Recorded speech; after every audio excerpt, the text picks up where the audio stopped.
Amira was a 25-year-old single woman, strong in her faith, devoted to her prayers, and sincere in her efforts to live a modest life.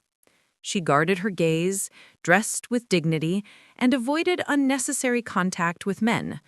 But despite her best efforts, her mind often wandered into the world of desire. No matter how much she prayed, fasted, or tried to distract herself, lustful thoughts would return. They came quietly, through a random post online, a scene in a movie, a memory, or even a stranger's glance on the street.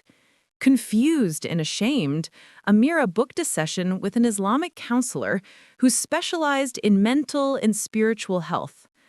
After listening carefully, the counselor smiled gently and said, "Amira, your struggle isn't just with lust, it's with focus. Your mind is addicted to what your soul rejects. You don't need to fight your desires, you need to retrain them." Then she taught Amira 6 steps to cleanse her thoughts and reclaim her peace. Step 1. Clean your inputs. The counselor said, "Your eyes are the gate to your heart." Amira started filtering what she saw and heard. She unfollowed accounts that showed immodest content, deleted unnecessary apps, and replaced them with Quran reflections, Islamic reminders, and motivational lectures. Within a week, her mind felt lighter, as if the fog had started to clear. Step 2. Deepen your salah. When Amira prayed before, her body was present, but her heart was wandering. Now, she began to slow down. Each sujud became a whisper of surrender. She asked Allah not just to forgive her, but to purify her imagination.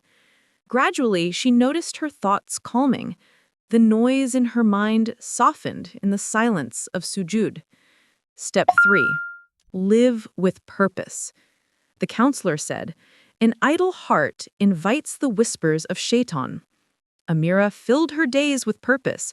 She volunteered at a children's charity, started reading Islamic books, and took up morning walks. She helped her mother at home, focused more on her job, and began learning Arabic.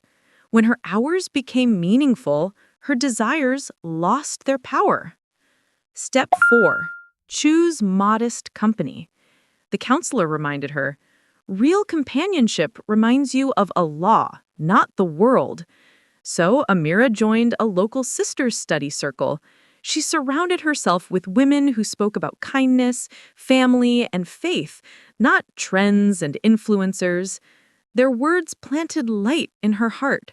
She learned that true femininity isn't exposure, it's elegance and mercy.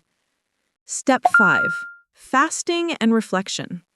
She began fasting every Monday and Thursday, following the Sunnah. Each fast reminded her that discipline was more beautiful than desire. During iftar, she'd whisper a simple dua. "Ya Allah, purify my mind the way you purified the hearts of your prophets." And Allah responded, with peace. Step 6. Replace desire with zipper. The counselor's final advice was, "Every time lustful thoughts visit you, don't fight them, replace them." So anytime such thoughts entered her mind, Amira would say Astaghfirullah and start reciting Surah Al-Nur or a short zikr. The more she remembered Allah, the less room shaitan found in her thoughts. Months later, Amira returned to her counselor, smiling this time. "Alhamdulillah," she said softly, "my mind is finally quiet. I feel in control again. And now I'm preparing myself for marriage, not out of need, but out of peace."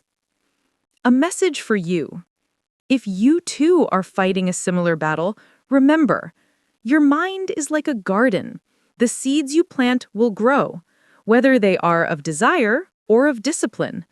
Water it with salah, shade it with fasting, and fill it with the fragrance of good company.